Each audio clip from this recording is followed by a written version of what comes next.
when Lindsay and I were super poor, really poor, and only me worked because only I could do it.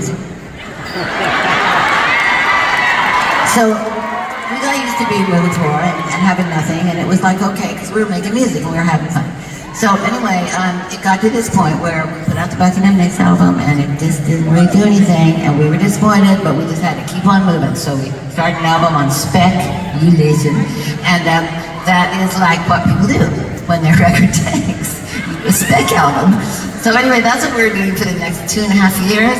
Then we got this phone call from Mick Fleetwood, and he said, this was the first day in 1975, and he said, so can we meet you and Lindsay? And I knew secretly that all they wanted was Lindsay, so I was like, well, I don't know, I'll ask Lindsay. So anyway, Lindsay was like, I want to do it.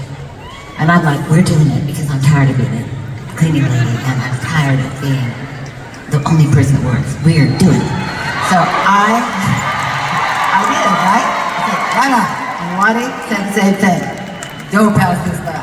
So anyway, I said, okay, excuse me, I'll be right back. And I'm like, okay, we would love to meet you. So we met them for a free meal, free Mexican food meal the next day. January 1st, 1975. And they had told Christine that if she did not like me, then Lindsay and I were off together. And so she was like, hey, well, then I'm sure I'll probably like her. Whatever. So anyway, we met, we had a great dinner, and we laughed, and we had the best time. And Chris and I were like that by the end. So little did I know, right? So we were besties as we walked out to our terrible cars.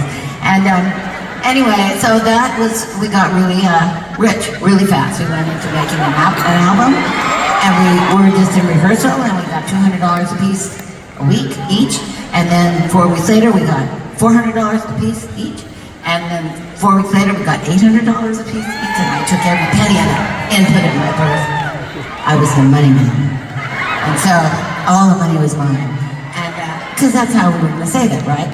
So anyway, it was like, okay, good. And then my mom calls me one day, and she goes like, so, how much money are you making now a week? And I said, well, $800 a piece. That's $1,600 a piece. She goes, well, are you, what do you do? And I said, well, we sign our initials, SN. She's going like, how do you feel about jail? What are you talking about? She goes, you know you have to pay taxes on this. You have to have receipts. You have to have this all worked out. And I'm like, Mom, we didn't have enough money to even think about filing before January 1st. It's just going in the summer. And she goes, it doesn't matter. You can't do that.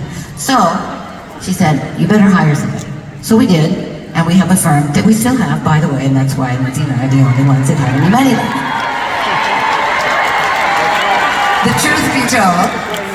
So anyway, this was me going from so poor, cleaning lady, waitress, to having so much money I just didn't even know what to do with it.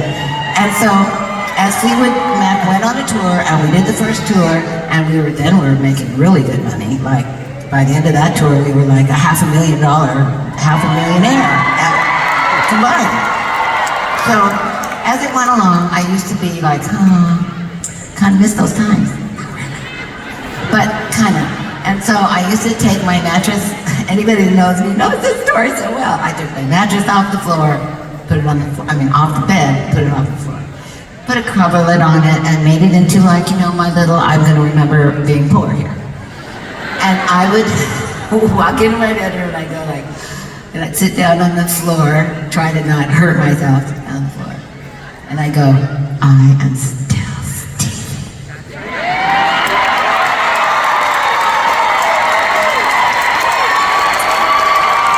And that's how I would bring myself back to the ground when I felt like it was taking me away like a kite. So anyway, for all you gypsies out there, that's what I'm trying to do. So, here she comes now.